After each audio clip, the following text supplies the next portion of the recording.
Joshua 10 അധ്യായം 1 മുതലുള്ള വാക്യങ്ങൾ. അമോര്യരെ കീഴടക്കുന്നു. ജോഷുവ ജെറീക്കോയോടും അവിടുത്തെ രാജാവിനോടും പ്രവർത്തിച്ചതുപോലെ ആയിപ്പട്ടണം പിടിച്ചടക്കി പരിപൂർണമായി നശിപ്പിക്കുകയും അതിന്റെ രാജാവിനെ വധിക്കുകയും ചെയ്തുവെന്നും ഗിബെയോനിലെ ജനങ്ങൾ ഇസ്രായേൽക്കാരുമായി ഒരു സമാധാന സന്ധി ഉണ്ടാക്കി അവരുടെ ഇടയിൽ ജീവിക്കുന്നുവെന്നും ജെറുസലേം രാജാവായ അദോനിസെദേക്ക് കേട്ടു. അപ്പോൾ ജെറുസലേം നിവാസികൾ പരിഭ്രാന്തരായി. കാരണം മറ്റ് ഏതൊരു രാജകീയ പട്ടണവും പോലെ ഗിബെയോനും ഒരു വലിയ പട്ടണമായിരുന്നു. അത് ആയി പട്ടണത്തേക്കാൾ വലുതും അവിടത്തെ ജനങ്ങൾ ശക്തന്മാരുമായിരുന്നു. ജെറുസലേം രാജാവായ അദോനിസെദേക്ക് ഹെബ്രോൻ രാജാവായ ഹോഹാമിനും യാർമുത്ത് രാജാവായ പിറാമിനും ലാക്കിഷ് രാജാവായ ജഫിയായിക്കും എഗ്ലോൺ രാജാവായ ദബീറിനും ഈ സന്ദേശം അയച്ചു: നിങ്ങൾ വന്ന് എന്നെ സഹായിക്കുക, നമുക്ക് ഗിബെയോനെ നശിപ്പിക്കാം. അവർ ജോഷുവയോടും ഇസ്രായേൽക്കാരോടും സമാധാന സന്ധി ചെയ്തിരിക്കുന്നു. ജെറുസലേം, ഹെബ്രോൻ, യാർമുത്ത്, ലാക്കിഷ്, എഗ്ലോൺ എന്നിവയുടെ അധിപന്മാരായ 5 അമോര്യ രാജാക്കന്മാർ സൈന്യസമേതം ചെന്ന് ഗിബെയോനെതിരെ താവളമടിച്ച് യുദ്ധം ചെയ്തു. ഗിബെയോനിലെ ജനങ്ങൾ ഗിൽഗാലിൽ പാളയമടിച്ചിരുന്ന ജോഷുവയെ അറിയിച്ചു: അങ്ങയുടെ ദാസന്മാരെ കൈവിടരുതേ, വേഗം വന്ന് ഞങ്ങളെ രക്ഷിക്കുക, ഞങ്ങളെ സഹായിക്കുക. എന്തെന്നാൽ മലമ്പ്രദേശത്ത് വസിക്കുന്ന അമോര്യ രാജാക്കന്മാർ ഞങ്ങൾക്കെതിരായി സംഘടിച്ചിരിക്കുന്നു. ഉടനെ തന്നെ ജോഷുവയും ശക്തന്മാരും യുദ്ധവീരന്മാരുമായ എല്ലാവരും ഗിൽഗാലിൽ നിന്ന് പുറപ്പെട്ട് കർത്താവ് ജോഷുവയോട് അരുൾ ചെയ്തു: അവരെ ഭയപ്പെടേണ്ട, ഞാൻ അവരെ നിന്റെ കരങ്ങളിൽ ഏൽപ്പിച്ചു തന്നിരിക്കുന്നു. നിന്നോട് എതിരിടാൻ അവർലാർക്കും സാധിക്കുകയില്ല. ജോഷുവ ഗിൽഗാലിൽ നിന്ന് പുറപ്പെട്ട് രാത്രി മുഴുവൻ സഞ്ചരിച്ച് അവർക്കെതിരെ മിന്നലാക്രമണം നടത്തി. ഇസ്രായേലിന്റെ മുൻപിൽ അമോര്യർ ഭയവിഹ്വലരാകുന്നതിന് കർത്താവിടയാക്കി. ഇസ്രായേൽക്കാർ ഗിബെയോനിൽ വച്ച് അവരെ വകവരുത്തി. ബത്ത്ഹൊറോൻ ചുരത്തിലൂടെ അവരെ ഓടിക്കുകയും അസേക്കായിലും മക്കേദായിലും വെച്ച് നിശ്ശേഷം നശിപ്പിക്കുകയും ചെയ്തു. അവർ ഇസ്രായേൽക്കാരിൽ നിന്നും പിന്തിരിഞ്ഞോടി. ബത്ത്ഹൊറോൻ ചുരം ഇറങ്ങുമ്പോൾ അവിടം മുതൽ അസേക്ക വരെ അവരുടെ മേൽ കർത്താവ് കന്മഴ വർഷിച്ചു. അവർ മരിച്ചു വീണ് ഇസ്രായേൽക്കാർ വാളുകൊണ്ട് നിഗ്രഹിച്ചവരേക്കാൾ കൂടുതൽ പേർ കന്മഴ കൊണ്ട് മരണമടഞ്ഞു. കർത്താവ് ഇസ്രായേൽക്കാർക്ക് അമോര്യരെ ഏൽപ്പിച്ചു കൊടുത്ത ദിവസം ജോഷുവ അവിടുത്തോട് പ്രാർത്ഥിച്ചു. അനന്തരം അവർ കേൾക്കെ പറഞ്ഞു: സൂര്യ, നീ ഗിബെയോനിൽ നിശ്ചലമായി നിൽക്കുക. ചന്ദ്ര, നീ അയ്യലോൺ താഴ്വരയിലും നിൽക്കുക. അവർ ശത്രുക്കളോട് പ്രതികാരം ചെയ്യുന്നതുവരെ സൂര്യൻ നിശ്ചലമായി നിന്നു, ചന്ദ്രൻ അനങ്ങിയതുമില്ല. യാഷാറിന്റെ പുസ്തകത്തിൽ ഇത് രേഖപ്പെടുത്തിയിട്ടുണ്ടല്ലോ. അങ്ങനെ ആകാശമധ്യേ ഒരു ദിവസം മുഴുവനും സൂര്യൻ അസ്തമിക്കാതെ നിന്നു.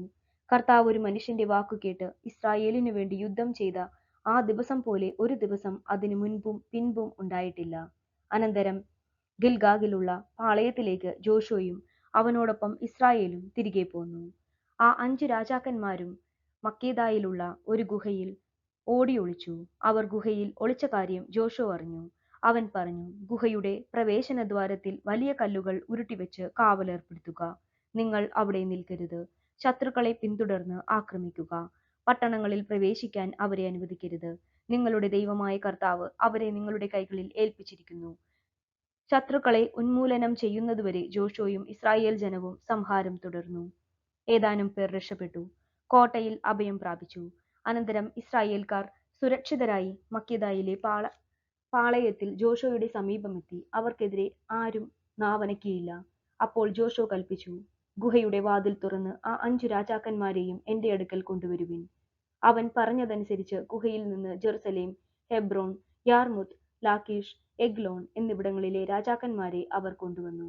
ജോഷുവ ഇസ്രായേൽ ജനത്തെ വിളിച്ചുകൂട്ടി തന്നോടൊപ്പം പോന്ന യോദ്ധാക്കളുടെ തലവന്മാരോട് പറഞ്ഞു: അടുത്തുവന്ന് ഈ രാജാക്കന്മാരുടെ കഴുത്തിൽ ചവിട്ടുവിൻ. അവർ അങ്ങനെ ചെയ്തു. ജോഷുവ അവരോട് പറഞ്ഞു: നിങ്ങൾ ഭയപ്പെടുകയോ ചഞ്ചലചിത്തരാവുകയോ വേണ്ട. ഉറപ്പും ധൈര്യവും ഉള്ളവരായിരിക്കുവിൻ. നിങ്ങൾ നേരിടുന്ന എല്ലാ ശത്രുക്കളോടും ഇപ്രകാരം തന്നെ കർത്താവ് പ്രവർത്തിക്കും. അനന്തരം ജോഷുവ അവരെ അടിച്ചു കൊന്ന് 5 മരങ്ങളിൽ കെട്ടിത്തൂക്കി. സായാഹ്നം വരെ ജഡം മരത്തിൽ തൂങ്ങിക്കിടന്നു. എന്നാൽ സൂര്യാസ്തമയ സമയത്ത് ജോഷുവയുടെ കൽപ്പന പ്രകാരം വൃക്ഷങ്ങളിൽ നിന്ന് അവ ഇറക്കി അവർ ഒളിച്ചിരുന്ന ഗുഹയിൽ കൊണ്ടുപോയിട്ടു. അതിന്റെ വാതിൽക്കൽ വലിയ കല്ലുകൾ ഉരുട്ടിവെച്ചു. അത് ഇന്നും അവിടെയുണ്ട്. അന്ന് തന്നെ ജോഷുവ മക്കേദ പിടിച്ചടക്കി. അതിനെയും അതിന്റെ രാജാവിനെയും വാളിനിരയാക്കി. അവിടെയുള്ള എല്ലാവരെയും നിർമൂലമാക്കി. ആരും അവശേഷിച്ചില്ല. ജെറീക്കോ രാജാവിനോട് ചെയ്തതുപോലെ മക്കേദോ രാജാവിനോടും അവൻ പ്രവർത്തിച്ചു. അനന്തരം ജോഷുവയും ഇസ്രായേൽ ജനവും മക്കേദായിൽ നിന്നും ലിബ്നായിലെത്തി അതിനെ ആക്രമിച്ചു. ആ പട്ടണത്തെയും അതിന്റെ രാജാവിനെയും ഇസ്രായേൽക്കാരുടെ കൈകളിൽ കർത്താവ് ഏൽപ്പിച്ചു. ആരും അവശേഷിക്കാത്ത വിധം അവർ എല്ലാവരെയും വാളിനിരയാക്കി. ജെറീക്കോ രാജാവിനോട് ചെയ്തതുപോലെ ലിബ്ന രാജാവിനോടും അവൻ പ്രവർത്തിച്ചു. ജോഷുവയും ഇസ്രായേൽ ജനവും ലിബ്നായിൽ നിന്ന് ലാക്കീഷിലെത്തി അതിനെ ആക്രമിച്ചു. ലാക്കീഷിനെയും കർത്താവ് ഇസ്രായേൽക്കാരുടെ കൈകളിൽ ഏൽപ്പിച്ചു കൊടുത്തു. രണ്ടാം ദിവസം അവൻ അതു പിടിച്ചടക്കുകയും ലിബ്നായോട് ചെയ്തതുപോലെ അവിടെയുള്ള എല്ലാവരെയും വാളിനിരയാക്കുകയും ചെയ്തു. ഗേസറിലെ രാജാവായ ഹോരാം ലാക്കീഷിന്റെ സഹായത്തിനെത്തി. എന്നാൽ ആരും അവശേഷിക്കാത്ത വിധം ജോഷോ അവനെയും അവന്റെ ജനത്തെയും സംഹരിച്ചു. ജോഷോയും ഇസ്രായേൽ ജനവും ലാക്കീഷിൽ നിന്ന് എഗ്ലോണിലെത്തി അതിനെ ആക്രമിച്ച് കീഴടക്കി. അന്ന് തന്നെ അത് പിടിച്ചടക്കുകയും വാളിനിരയാക്കുകയും ചെയ്തു. ലാക്കീഷിനോട് ചെയ്തതുപോലെ അവൻ അന്നു തന്നെ അവരെയും നശിപ്പിച്ചു. അതിനുശേഷം ജോഷുവയും ഇസ്രായേൽ ജനവും എഗ്ലോണിൽ നിന്ന് ഹെബ്രോണിലെത്തി അതിനെ ആക്രമിച്ചു അത് പിടിച്ചടക്കി. അതിന്റെ രാജാവിനെയും അതിലെ പട്ടണങ്ങളെയും സർവ്വജനങ്ങളെയും വാളിനിരയാക്കി. എഗ്ലോണിൽ പ്രവർത്തിച്ചതുപോലെ ഒന്നൊഴിയാതെ എല്ലാവരെയും നിശ്ശേഷം നശിപ്പിച്ചു. ജോഷുവയും ഇസ്രായേൽ ജനവും ദബീറിന്റെ നേരെ തിരിഞ്ഞ് അതിനെ ആക്രമിച്ചു. അതിന്റെ രാജാവിനെയും സകല പട്ടണങ്ങളെയും പിടിച്ചടക്കി വാളിനിരയാക്കി. അവിടെയൊന്നും അവശേഷിച്ചില്ല. ഹെബ്രോണിനോടും ലിബ്നായോടും അതിലെ രാജാവിനോടും പ്രവർത്തിച്ചതുപോലെ ദബീറിനോടും അതിലെ രാജാവിനോടും അവൻ പ്രവർത്തിച്ചു. അങ്ങനെ ജോഷുവ രാജ്യം മുഴുവനും മലമ്പ്രദേശങ്ങളും നെഗേബും താഴ്വരകളും കുന്നിൻ ചെരുവുകളും അവയിലെ രാജാക്കന്മാരോടൊപ്പം കീഴടക്കി. ഒന്നൊഴിയാതെ എല്ലാ ജീവികളെയും ഇസ്രായേലിന്റെ ദൈവമായ കർത്താവിന്റെ കൽപ്പനയനുസരിച്ച് നശിപ്പിച്ചു. കാദേശ് ബർണിയ മുതൽ ഗാസ വരെയും ഗോഷൻ മുതൽ ഗിബയോൻ വരെയും ജോഷുവ പിടിച്ചടക്കി. ഈ രാജാക്കന്മാരെയും അവരുടെ ദേശങ്ങളെയും ഒറ്റപ്പടയോട്ടത്തിൽ പിടിച്ചെടുത്തു. എന്തെന്നാൽ ഇസ്രായേലിന്റെ ദൈവമായ കർത്താവ് അവർക്കു വേണ്ടി യുദ്ധം ചെയ്തു. അതിനുശേഷം ജോഷുവയും ഇസ്രായേൽ ജനവും ഗിൽഗാലിൽ തങ്ങളുടെ പാളയത്തിലേക്ക് തിരിച്ചു പോന്നു. ദൈവവചനമാണ് നാം കേട്ടത്. നമുക്ക് ദൈവത്തെ സ്തുതിക്കാം. ജോഷുവ 11-ാം അധ്യായം. യാബീനും സംഖ്യാകക്ഷികളും. ഹാസോർ രാജാവായ യാബീൻ ഇത് കേട്ടപ്പോൾ മാദോൻ രാജാവായ യോബാബിനും ഷിമ്രോണിലെയും അക്ഷാഫിലെയും രാജാക്കന്മാർക്കും വടക്ക് മലമ്പ്രദേശത്തും താഴ്വരയിൽ കിന്നരോരത്തിനും സമീപം ആരാബിലും പടിഞ്ഞാറ് നഫ്തോദോറിലും ഉള്ള രാജാക്കന്മാർക്കും കിഴക്ക് പടിഞ്ഞാറ് കാനാന്യർക്കും മലമ്പ്രദേശത്തുള്ള അമോര്യർ, ഹിത്യർ, പെരീസ്യർ, ജബൂസിയർ എന്നിവർക്കും മിസ്പാദേശത്ത് ഹെർമോൺ താഴ്വരയിൽ വസിച്ചിരുന്ന ഹിവ്യർക്കും ആളയച്ചു. അവർ സമുദ്രതീരത്തെ മണൽത്തരി പോലെ എണ്ണമറ്റ സൈന്യത്തോടും വളരെയധികം കുതിരകളോടും രഥങ്ങളോടും കൂടി പുറപ്പെട്ടു. ഈ രാജാക്കന്മാർ സൈന്യസമേതം ഇസ്രായേലിനോട് പടവെട്ടുന്നതിന് ഒരുമിച്ചു കൂടി മെറോം നദീതീരത്ത് താവളമടിച്ചു. കർത്താവ് ജോഷിയോട് അരുൾ ചെയ്തു, അവരെ ഭയപ്പെടേണ്ട. നാളെ ഈ സമയത്ത് അവരെ ഇസ്രായേലിന്റെ മുൻപിൽ ഞാൻ കൊന്നു നിരത്തും. നിങ്ങൾ അവരുടെ കുതിരകളുടെ കുതി ഞരമ്പ് വെട്ടുകയും അവരുടെ രഥങ്ങൾ കത്തിക്കുകയും ചെയ്യണം. ഉടനെ ജോഷോ യോദ്ധാക്കളും ഒന്നിച്ച് മെറോം നദീതീരത്ത് വന്ന് അവരെ ആക്രമിച്ചു. കർത്താവ് അവരെ ഇസ്രായേലിന്റെ കൈകളിൽ ഏൽപ്പിച്ചു. ഇസ്രായേൽക്കാർ അവരെ വധിക്കുകയും മഹാസിദോൻ വരെയും മിസ്രേഫോത്മയിം വരെയും കിഴക്കോട്ടും മിസ്പ താഴ്വരയെയും ഓടിക്കുകയും ചെയ്തു. ഒന്നൊഴിയാതെ എല്ലാവരെയും ഉന്മൂലനം ചെയ്തു. കർത്താവ് കൽപ്പിച്ചിരുന്നതുപോലെ ജോഷുവ അവരോട് പ്രവർത്തിച്ചു. കുതിരകളുടെ കുതിനരമ്പ് വെട്ടുകയും രഥങ്ങൾ അഗ്നിക്കിരയാക്കുകയും ചെയ്തു. ജോഷുവ തിരിച്ചു ചെന്ന് ഹാസോറിനെ കീഴടക്കി അവിടത്തെ രാജാവിനെ വാളിനിരയാക്കി. ഹാസോർ പണ്ട് ആ രാജ്യങ്ങൾക്കിടയിൽ പ്രബല സ്ഥാനം വഹിച്ചിരുന്നു. ജോഷുവ അവിടെയുണ്ടായിരുന്ന സകലരെയും വാളിനിരയാക്കി നിശേഷം നശിപ്പിച്ചു. ജീവനുള്ളതൊന്നും അവശേഷിക്കാത്ത വിധം ഹാസോറിനെ അഗ്നിക്കിരയാക്കി. കർത്താവ് തന്റെ ദാസനായ മോശയോട് കൽപ്പിച്ചിരുന്നതുപോലെ ജോഷുവ ആ രാജാക്കന്മാരെയും അവരുടെ പട്ടണങ്ങളെയും ആക്രമിച്ച് വാളിനിരയാക്കി ഉന്മൂലനം ചെയ്തു. എന്നാൽ ഉയരത്തിൽ പണിത പട്ടണങ്ങളിൽ ജോഷുവ നശിപ്പിച്ച ഹാസോർ ഒഴികെ ഒന്നും ഇസ്രായേൽക്കാർ അഗ്നിക്കിരയാക്കിയില്ല. ഈ പട്ടണങ്ങളിൽ നിന്നും കൊള്ളവസ്തുക്കളും കന്നുകാലികളും അവർ എടുത്തു. ആരും ജീവനോടെ അവശേഷിക്കാത്ത വിധം ഒന്നൊഴിയാതെ എല്ലാവരെയും അവർ വാളിനിരയാക്കി. കർത്താവ് തന്റെ ദാസനായ മോശയോട് കൽപ്പിച്ചതുപോലെ മോശയും ജോഷുവയോട് കൽപ്പിച്ചു. ജോഷുവ അപ്രകാരം പ്രവർത്തിക്കുകയും ചെയ്തു. കർത്താവ് മോശയോട് കൽപ്പിച്ചതൊന്നും ജോഷുവ ചെയ്യാതിരുന്നില്ല. ഇപ്രകാരം ജോഷുവ നാട് മുഴുവൻ മലമ്പ്രദേശവും നെഗേബും മുഴുവനും ഗോഷെൻ ദേശമൊക്കെയും സമതലങ്ങളും അരാബായും ഇസ്രായേലിലെ മലമ്പ്രദേശവും അതിന്റെ താഴ്വരയും സെയീർ വരെ ഉയർന്നു നിൽക്കുന്ന ഹാലാക് മലയും ഹെർമോൺ മലയ്ക്ക് താഴെ ബൽഗാദ് വരെ കിടക്കുന്ന ലബനോൻ താഴ്വരയും പിടിച്ചെടുത്തു. അവിടുത്തെ രാജാക്കന്മാരെയെല്ലാം അവൻ വധിച്ചു. ജോഷുവ വളരെ നാൾ ആ രാജാക്കന്മാരോട് യുദ്ധം ചെയ്തു. ഗിബയോൻ നിവാസികളായ ഹിവ്യർ ഒഴികെ ഇസ്രായേൽ ജനവുമായി വേറെ ആരും സമാധാന സന്ധിയുണ്ടാക്കിയിരുന്നില്ല. മറ്റു പട്ടണങ്ങൾ അവർ യുദ്ധത്തിൽ പിടിച്ചടക്കി. എന്തെന്നാൽ കർത്താവ് മോശയോട് കൽപ്പിച്ചിരുന്നത് പോലെ അവർ കഠിനഹൃദയരാകണമെന്ന് ഇസ്രായേലിനെതിരെ യുദ്ധം ചെയ്ത് പരിപൂർണമായി നശിക്കണമെന്നും നിഷ്കരുണം നിർമൂല്യമാക്കപ്പെടണമെന്നും കർത്താവ് നിശ്ചയിച്ചിരുന്നു. ഇക്കാലത്ത് ജോഷുവ മലമ്പ്രദേശത്ത് ഹെബ്രോൻ, ദബീർ, അനാബ് എന്നിവിടങ്ങളിലും യൂദായിലെയും ഇസ്രായേലിലെ മലമ്പ്രദേശങ്ങളിലും വസിച്ചിരുന്ന അനാക്കിമുകളെയും അവരുടെ പട്ടണങ്ങളെയും നിശ്ശേഷം നശിപ്പിച്ചു. ഇസ്രായേൽക്കാരുടെ രാജ്യത്ത് അനാക്കിമുകളിൽ ആരും അവശേഷിച്ചില്ല. ഗാസായിലും ഗത്തിലും അഷ്ദോദിലും മാത്രം ഏതാനും പേർ അവശേഷിച്ചു. അങ്ങനെ കർത്താവ് മോശയോട് പറഞ്ഞതുപോലെ ആ ദേശമെല്ലാം ജോഷുവ പിടിച്ചെടുത്തു. ഇസ്രായേൽക്കാർക്ക് ഗോത്രമനുസരിച്ച് ജോഷുവ അത് അവകാശമായി നൽകി. അങ്ങനെ ആ നാടിന് യുദ്ധത്തിൽ നിന്ന് ആശ്വാസം ലഭിച്ചു. ദൈവവചനമാണ് നാം കേട്ടത്. നമുക്ക് ദൈവത്തെ സ്തുതിക്കാം. ജോഷുവ 12-ാം അധ്യായം. കീഴടക്കിയ രാജാക്കന്മാർ. ജോർദാന് കിഴക്ക് അർണോൻ താഴ്വര മുതൽ ഹെർമോൺ മല വരെയും കിഴക്ക് അരാബ മുഴുവനും ഇസ്രായേൽ ജനം ആക്രമിച്ചു കൈവശപ്പെടുത്തി. അവർ തോൽപ്പിച്ച രാജാക്കന്മാർ ഇവരാണ്. ഹെഷ്ബോണിൽ വസിച്ചിരുന്ന അമോരി രാജാവായ സീഹോൻ.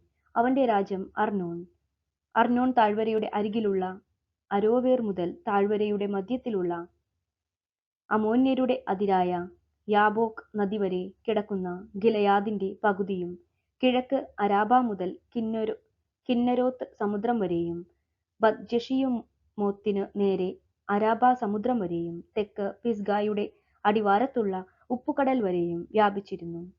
അഷ്താരോത്തിലും എദ്രയിലും താമസിച്ചിരുന്ന റഫായിം കുലത്തിൽ അവശേഷിച്ചിരുന്ന ബാഷാൻ രാജാവായ ഓഗിനെയും അവർ പരാജയപ്പെടുത്തി. ഹെർമോൺ മലയും സാലേക്ക തുടങ്ങി മാക്കായുടെയും ഗഷൂറിന്റെയും അതിർത്തികൾ വരെയും ബാഷാനും ഗിലെയാദിന്റെ അർദ്ധഭാഗവും ഹെഷ്ബോൺ രാജാവായ സീഹോന്റെ അതിർത്തി വരെയും അവന്റെ രാജ്യത്തിൽ ഉൾപ്പെട്ടിരുന്നു. കർത്താവിന്റെ ദാസനായ മോശയും ഇസ്രായേൽ ജനവും അവരെ പരാജയപ്പെടുത്തി. മോശ അവരുടെ രാജ്യം റൂബൻ, ഗാദ് ഗോത്രങ്ങൾക്കും മനാസെയുടെ അർദ്ധഗോത്രത്തിനും അവകാശമായി നൽകി. ജോർദാന് പടിഞ്ഞാറ് ലബനോൻ താഴ്വരയിലുള്ള ബൽഗാദു മുതൽ സെയീറിലേക്കുള്ള കയറ്റത്തിലെ ഹലാക്ക് മല വരെയുള്ള സ്ഥലത്ത് വെച്ച് ജോഷുവയും ഇസ്രായേൽ ജനവും പരാജയപ്പെടുത്തിയ രാജാക്കന്മാർ ഇവരാണ്. ജോഷുവ അവരുടെ നാട് ഇസ്രായേൽ ഗോത്രങ്ങൾക്ക് ഓഹരി പ്രകാരം നൽകി. മലമ്പ്രദേശത്തും സമതലത്തിലും ആരാബിലും മലഞ്ചെരിവുകളിലും മരുഭൂമിയിലും നെഗേബിലുമുള്ള ഹിത്യർ, അമോര്യർ, കാനാന്യർ, പെരീസ്യർ, ഹിവ്യർ, ജബൂസിയർ എന്നിവരുടെ രാജാക്കന്മാർ.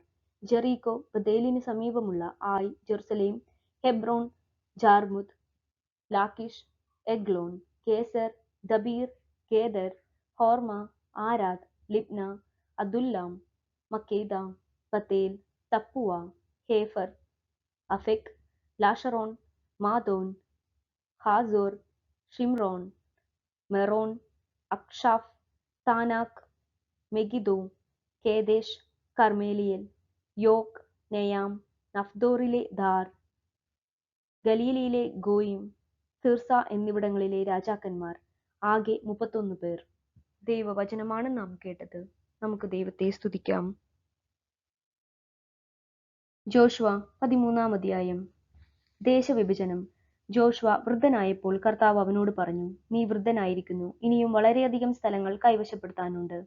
അവശേഷിക്കുന്ന സ്ഥലം ഇതാണ്: ഫിലിസ്ത്യരുടെയും ഗശൂര്യരുടെയും ദേശങ്ങളും കാനാന്യർക്കുള്ളതെന്ന് കരുതപ്പെടുന്നതും ഈജിപ്തിന് കിഴക്ക് ഷീഹോർ മുതൽ വടക്ക് എക്രോന്റെ അതിർത്തികൾ വരെയുള്ള സ്ഥലവും ഫിലിസ്ത്യ രാജാക്കന്മാർ ഭരിച്ചിരുന്ന ഗാസ, അഷ്ദോദ്, അഷ്കലോൺ, ഗത്ത്, എക്രോൺ എന്നീ 5 പ്രദേശങ്ങളും തെക്ക് ആവിം ദേശവും കാനാൻ ദേശവും സീദോന്യരുടെ മൊറാറയും അമോര്യരുടെ അതിർത്തിയായ അഫേക്ക് വരെയും ഗബാല്യരുടെ ദേശവും ഹെർമോൺ മലയുടെ താഴെ ബാൽഗാദു മുതൽ ഹമാത്തിലേക്കുള്ള പ്രവേശനം വരെയും ലബനോനും മിസ്രോഹോത്മായിമിനും ലബ്നോനും ഇടയ്ക്കുള്ള സീദോന്യരുടെ മലമ്പ്രദേശങ്ങളും ഇതിൽപ്പെടുന്നു. ഇസ്രായേൽ ജനം മുന്നേറുന്നതനുസരിച്ച് ഞാൻ തന്നെ അവരെ അവിടെ നിന്ന് ഓടിക്കും. ഞാൻ നിന്നോട് കൽപ്പിച്ചിട്ടുള്ളതുപോലെ നീ ആ ദേശം ഇസ്രായേൽക്കാർക്ക് അവകാശമായി കൊടുക്കണം. ഈ ദേശം 9 ഗോത്രക്കാർക്കും മനാസെയുടെ അർദ്ധഗോത്രത്തിനും അവകാശമായി വിഭജിച്ചു കൊടുക്കുക. ജോർദാന് കിഴക്ക് റൂബൻ, ഗാദു ഗോത്രങ്ങളും മനാസെയുടെ മറ്റേ അർദ്ധഗോത്രവും കർത്താവിന്റെ ദാസനായ മോശ നൽകിയ ദേശം നേരത്തെ തന്നെ കൈവശമാക്കിയിരിക്കുന്നു. ജോർദാൻ നദിയുടെ കിഴക്ക് വശത്തായിരുന്നു അത്.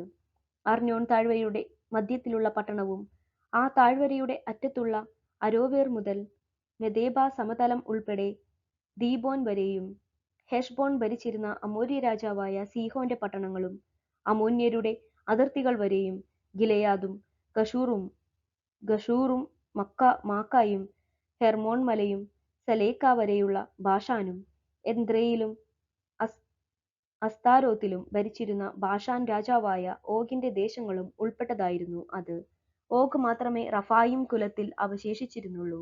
ഇവരെ മോശ തോൽപ്പിച്ച് പുറത്താക്കി. എങ്കിലും ഇസ്രായേൽ ജനം ഗശൂര്യരെയോ മാക്കാത്യരെയോ തുരത്തിയില്ല. അവർ ഇന്നും ഇസ്രായേൽക്കാരുടെ ഇടയിൽ വസിക്കുന്നു. ലേവിയുടെ ഗോത്രത്തിനു മോശ അവകാശമൊന്നും നൽകിയില്ല. അവൻ അവരോട് പറഞ്ഞതുപോലെ ഇസ്രായേലിന്റെ ദൈവമായ കർത്താവിന് അർപ്പിക്കുന്ന ദഹനബലികളാണ് അവരുടെ അവകാശം. റൂബന്റെ ഓഹരി. റൂബന്റെ ഗോത്രത്തിനും കുടുംബമനുസരിച്ച് മോശ അവകാശം കൊടുത്തു. മെദേബായോട് ചേർന്ന് കിടക്കുന്ന സമതലങ്ങളും അർനോൻ താഴ്വരയുടെ മധ്യത്തിലുള്ള പട്ടണവും ആ താഴ്വരയുടെ അറ്റത്തുള്ള അരോവേറും ഉൾപ്പെട്ടതാണ് അവരുടെ ദേശം. ഹെഷ്ബോണും സമതലവും അതിലുള്ള പട്ടണങ്ങളും ദീബോനും ബാമോത്ത് ബാലും ബേത്ബാൽമേയോനും യാഹാസും കെദേമോത്തും മെഫാത്തും കിരിയാത്തായിമും സിബ്മായും സമതലത്തിലെ ചെറുകുന്നിലുള്ള സെരത്ത് ഷാഹാറും ബത്പെയോറും പിസ്ക ചെരിവുകളും ബേത്ജഷിമോത്തും ഹെഷ്ബോൺ ഭരിച്ചിരുന്ന അമോര്യ രാജാവായ സീഹോന്റെ രാജ്യം മുഴുവനും സമതലത്തിലെ പട്ടണങ്ങളും ഇതിൽ ഉൾപ്പെടുന്നു. അവന്റെയും മിദ്യാനിലെ നേതാക്കന്മാരായ ഏവി, റേക്കം, സുർ, ഹൂർ, റേബ എന്നിവരെയും മോശ തോൽപ്പിച്ചു. സീഹോനിലെ പ്രഭുക്കന്മാരായ ഇവർ അവിടെ വസിച്ചിരുന്നു. ഇസ്രായേൽ ജനം വാളിനിരയാക്കിയവരുടെ കൂട്ടത്തിൽ ബയോറിന്റെ മകനും മന്ത്രവാദിയുമായ ബാലാമും ഉണ്ടായിരുന്നു. ജോർദാൻ തീരം ആയിരുന്നു റൂബൻ ഗോത്രത്തിന്റെ പശ്ചിമ അതിർത്തി. അവർക്ക് കുടുംബക്രമമനുസരിച്ച് അവകാശമായി ലഭിച്ച പട്ടണങ്ങളും ഗ്രാമങ്ങളുമാണിവ. ഗാദിന്റെ ഓഹരി. ഗാദ് ഗോത്രത്തിനും കുടുംബക്രമമനുസരിച്ച് മോശ അവകാശം നൽകി. അവരുടെ ദേശങ്ങൾ യാസാർ, ഗിലെയാദിലെ പട്ടണങ്ങൾ, റബ്ബായുടെ കിഴക്ക് അരോവേർ വരെ അമോന്യരുടെ ദേശത്തിന്റെ പകുതി, ഹെഷ്ബോൺ മുതൽ റാമാത്ത് മിസ്പെയും ബത്തോണിമും വരെ, മഹനായിം മുതൽ ദബീറിന്റെ പ്രദേശം വരെ, താഴ്വരയിലെ ബത്ഹാറ, ബത്ത് നിമ്ര, സുക്കോത്ത്, സാഫോൻ, ഹെഷ്ബോൺ രാജാവായ സീഹോന്റെ രാജ്യത്തിലെ ബാക്കി ഭാഗം എന്നിവയാണ്. കിന്നരോത്തു കടലിന്റെ താഴത്തെ അറ്റം വരെ ജോർദാന്റെ കിഴക്കേ തീരമാണ് അതിന്റെ അതിർത്തി. ഗാദ് ഗോത്രത്തിന് കുടുംബക്രമമനുസരിച്ച് അവകാശമായി ലഭിച്ച പട്ടണങ്ങളും ഗ്രാമങ്ങളുമാണിവ.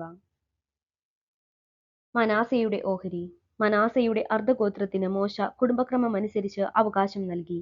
അവരുടെ ദേശം മഹാനായിം മുതൽ ബാഷാൻ മുഴുവനും, ബാഷാൻ രാജാവായ ഓഗിന്റെ രാജ്യം മുഴുവനും, ബാഷാനിലുള്ള ജായിറിന്റെ എല്ലാ പട്ടണങ്ങളും 60 പട്ടണങ്ങളും, ഗിലെയാദിന്റെ പകുതിയും, അഷ്താരോത്ത്, എദ്രെയി എന്നീ ബാഷാനിലെ ഓഗിന്റെ രാജ്യത്തുള്ള പട്ടണങ്ങളും ഉൾപ്പെട്ടിരുന്നു.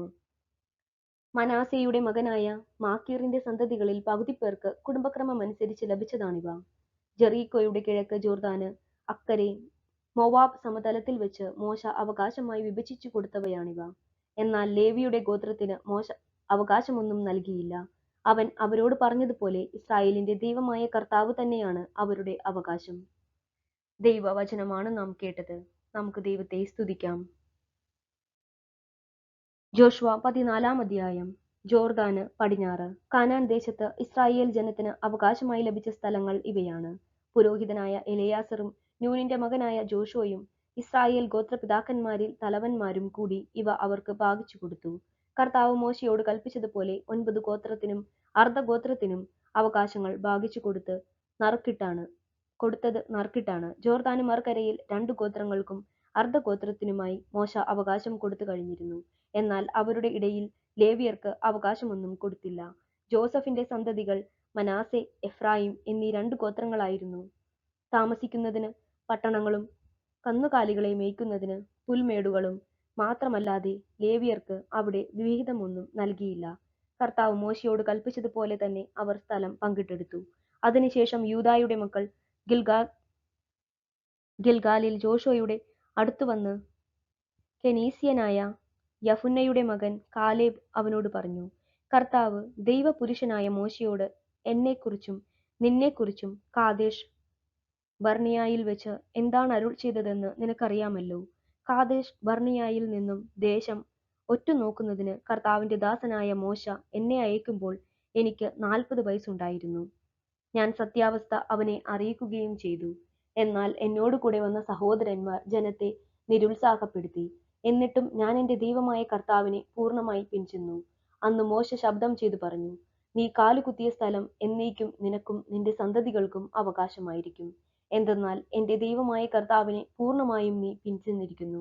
ഇസ്രായേൽക്കാർ മരുഭൂമിയിൽ സഞ്ചരിച്ച കാലത്ത് കർത്താവ് മോശയോട് ഇക്കാര്യം സംസാരിച്ചിരുന്നത് മുതൽ 45 സംവത്സരങ്ങൾ അവിടുന്ന് എന്നെ ജീവിക്കാൻ അനുവദിച്ചു. ഇപ്പോൾ എനിക്ക് 85 വയസ്സായി. മോശ എന്നെ അയച്ചപ്പോൾ ഉണ്ടായിരുന്ന അതേ ശക്തി ഇന്നും എനിക്കുണ്ട്. യുദ്ധം ചെയ്യാനും മറ്റെന്തിനും അന്നത്തെ ശക്തി ഇന്നും എനിക്കുണ്ട്.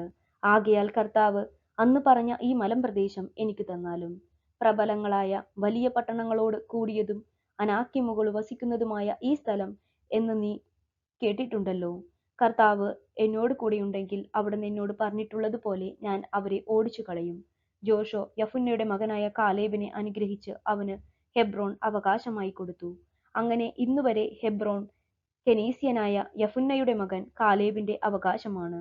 എന്തെന്നാൽ അവൻ ഇസ്രായേലിന്റെ ദൈവമായ കർത്താവിനെ പരിപൂർണമായി പിൻചെന്നു. ഹെബ്രോണിന്റെ പേര് 2 കിരിയാത്ത് അർബാബ് എന്നായിരുന്നു. ഹെബ്രോണിന്റെ പേര് പണ്ട് കിരിയാത്ത് അർബാബ് എന്നായിരുന്നു. ഇത് അനാക്യമുകളുടെ സ്ഥലങ്ങളിൽ ഏറ്റവും പ്രധാനമായിരുന്നു. നാട്ടിൽ സമാധാനമുണ്ടായി. ദൈവവചനമാണ് നാം കേട്ടത്. നമുക്ക് ദൈവത്തെ സ്തുതിക്കാം.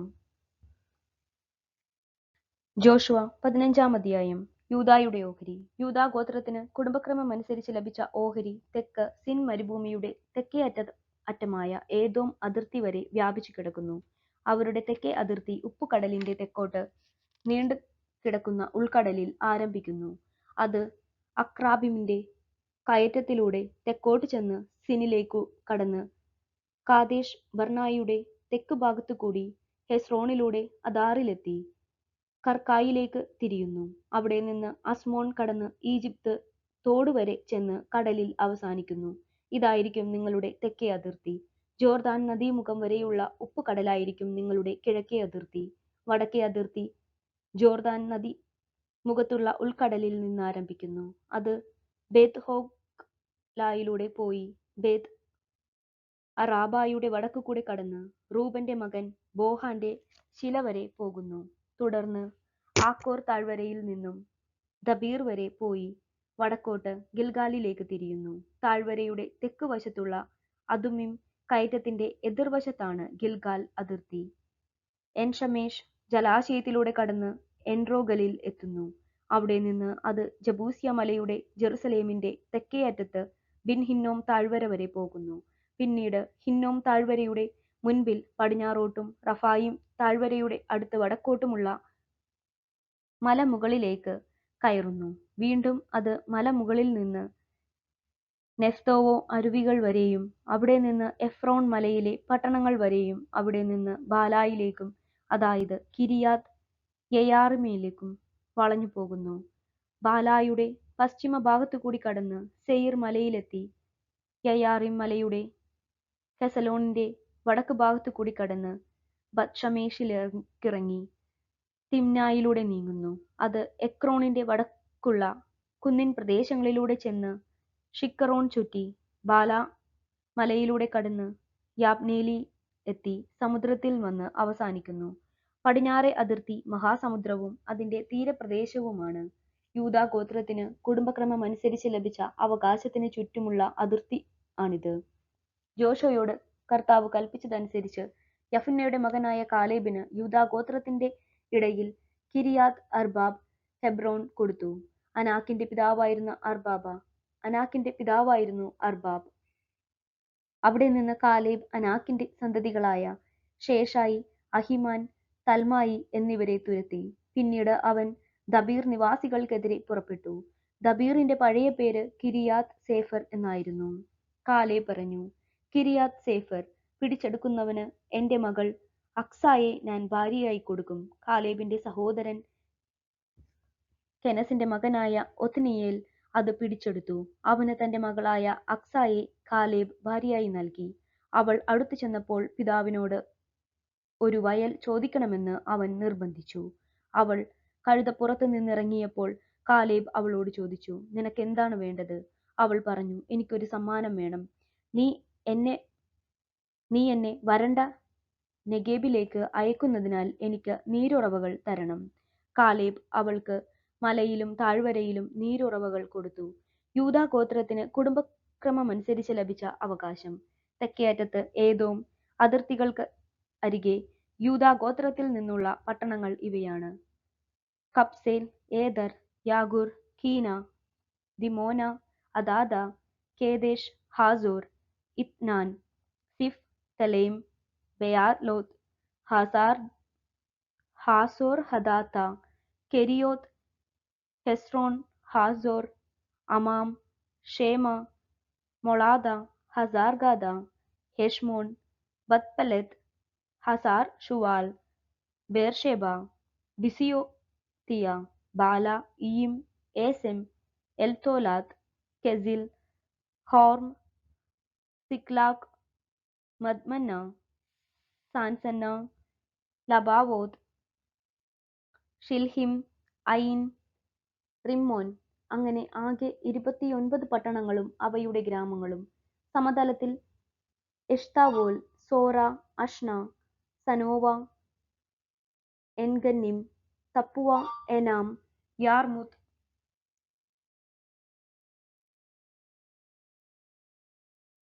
യാർമുത്ത്, അദുല്ലാം, സൊക്കോ, അസേക്ക,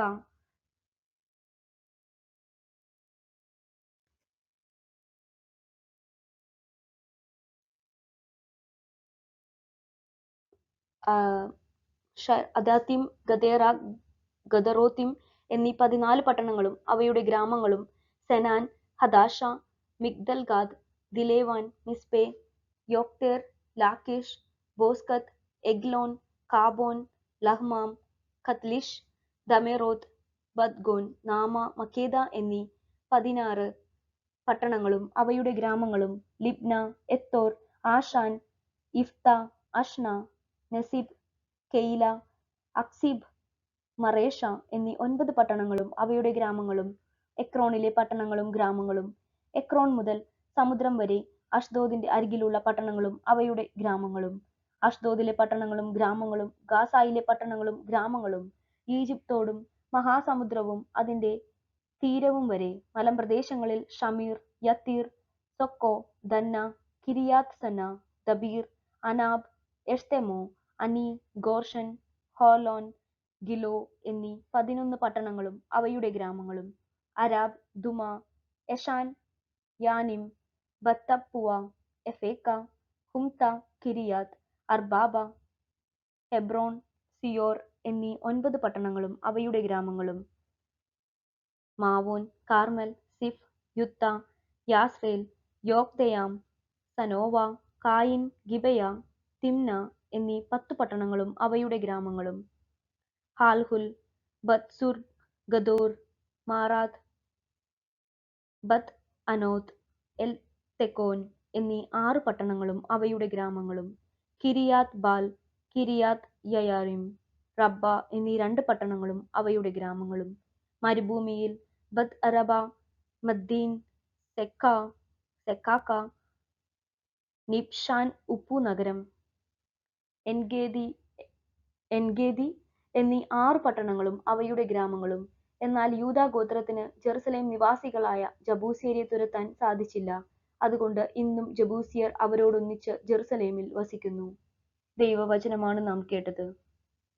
നമുക്ക് ദൈവത്തെ സ്തുതിക്കാം. ജോഷുവ 16-ാം അധ്യായം. എഫ്രായിമിന്റെ ഓഹരി.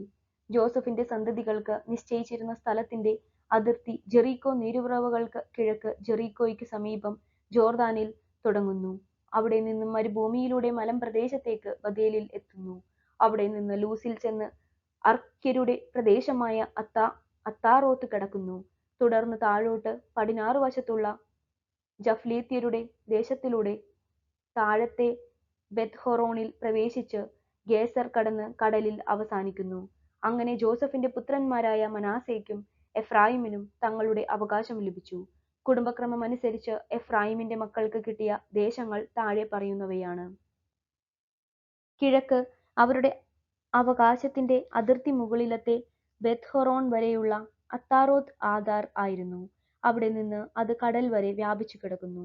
വടക്ക് മിക്മെത്താത്ത, കിഴക്കേ അതിർത്തി താനാത്ത ഷീലോ വളഞ്ഞു കിഴക്ക് യനോവായിലെത്തുന്നു. അവിടെ നിന്നും താഴോട്ടിറങ്ങി അത്താറോത്തിലും നാറായിലുമെത്തി ജെറീക്കോയെ തൊട്ട് ജോർദാനിൽ അവസാനിക്കുന്നു. വീണ്ടും തപ്പുവായിൽ നിന്ന് അതിർത്തി കാനാത്തോടിന്റെ പടിഞ്ഞാറ് ഭാഗത്തുകൂടെ കടന്ന് കടലിൽ അവസാനിക്കുന്നു. എഫ്രായിം ഗോത്രത്തിന് കുടുംബക്രമമനുസരിച്ച് ലഭിച്ച അവകാശം ഇതാണ്. മനാസെ ഗോത്രത്തിന്റെ അതിർത്തിക്കുള്ളിൽ നീക്കിവെച്ച പട്ടണങ്ങളും ഗ്രാമങ്ങളും കൂടി എഫ്രായിം ഗോത്രത്തിന് ലഭിച്ചു. എന്നാൽ ഗേസറിൽ വസിച്ചിരുന്ന കാനാന്യരെ അവർ തുരത്തിയില്ല. അവർ ഇന്നും എഫ്രായിമിന് അടിമവേല ചെയ്തു വസിക്കുന്നു.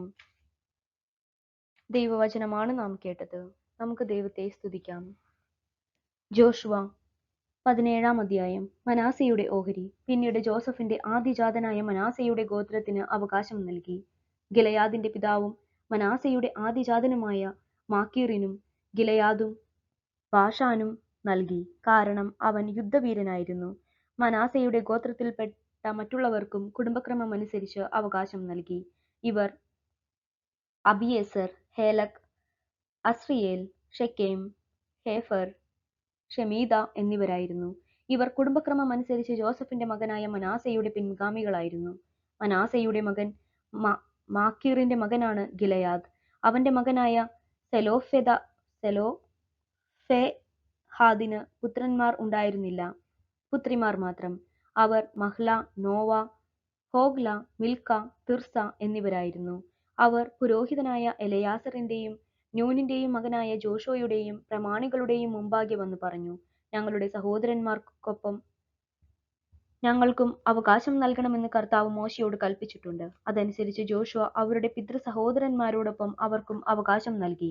അങ്ങനെ മനാസേയ്ക്ക് ജോർദാന് അക്കരെ കിടക്കുന്ന ഗിലെയാദും ബാഷാനും കൂടാതെ 10 ഓഹരി ലഭിച്ചു. കാരണം മനാസയുടെ പെൺമക്കൾക്കും ആൺമക്കളോടുമൊപ്പം ഓഹരി ലഭിച്ചു.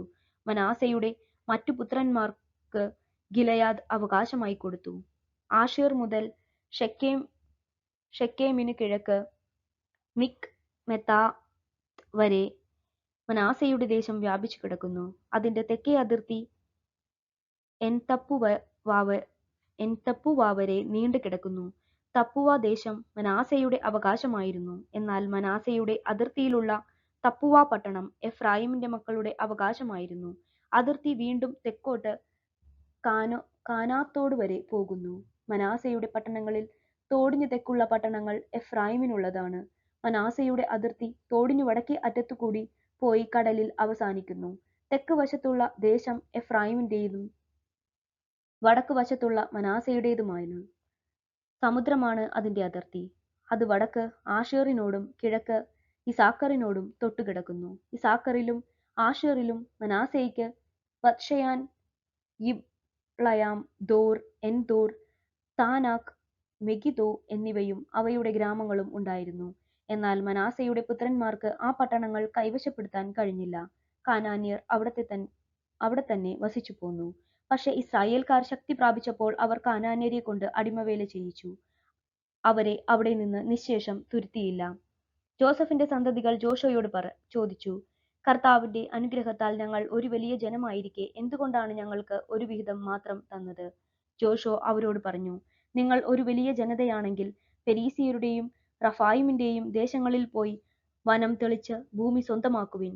എഫ്രായിമിന്റെ മലമ്പ്രദേശങ്ങൾ നിങ്ങൾക്ക് തീരെ അപര്യാപ്തമാണല്ലോ. അവർ പറഞ്ഞു, മലമ്പ്രദേശങ്ങൾ മതിയാകില്ല. എന്നാൽ സമതലങ്ങളിൽ വസിക്കുന്ന കാനാന്യർക്കും ബത്ത്ശെയാനിലും അതിന്റെ ഗ്രാമങ്ങളിലും ജസ്രേൽ താഴ്വരയിലും വസിക്കുന്നവർക്കും ഇരുമ്പ് രഥങ്ങളുണ്ട്. ജോസഫിന്റെ ഗോത്രങ്ങളായ എഫ്രാമിനോടും മനാസയോടും ജോഷുവ പറഞ്ഞു, നിങ്ങൾ വലിയൊരു ജനതയാണ്, ശക്തിയുമുണ്ട്.